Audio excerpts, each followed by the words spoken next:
beaucoup de groupes conservateurs aujourd'hui sont en même temps obsédés par la santé et anti-santé.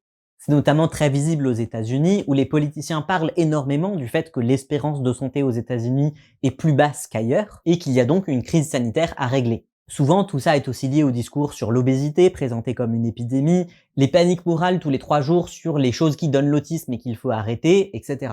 Le parti de Trump a littéralement lancé un mouvement Make America Healthy Again, rendre l'Amérique à nouveau en bonne santé. Parler de santé et vouloir que les gens soient en meilleure santé est une grosse partie de leur discours. Et dans le même temps, ce même gouvernement est anti-santé publique, anti-masque, anti-sécurité sociale, anti-vax, etc. Et même si les proportions sont un peu plus mesurées en France pour l'instant, on peut retrouver le même genre de dynamique. On nous dit que la santé mentale est la cause de l'année pour le gouvernement, qu'il y a de plus en plus d'arrêts maladie, que c'est un problème, etc. Et dans le même temps, on supprime tous les ans des lits dans les hôpitaux, on réduit à chaque budget les remboursements de la sécurité sociale, etc. Tout ça, bien sûr, c'est en partie une question de capitalisme. Financièrement, la destruction du système de santé publique bénéficie à plein de gens, en tout cas sur le court terme.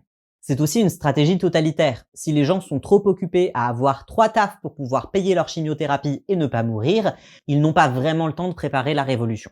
Mais aussi, et pour aujourd'hui c'est ça qui nous intéresse, c'est une question d'idéologie individualiste, qui veut que si tu as besoin d'aide, c'est forcément qu'il y a un problème quelque part, parce que normalement on n'a pas besoin d'aide.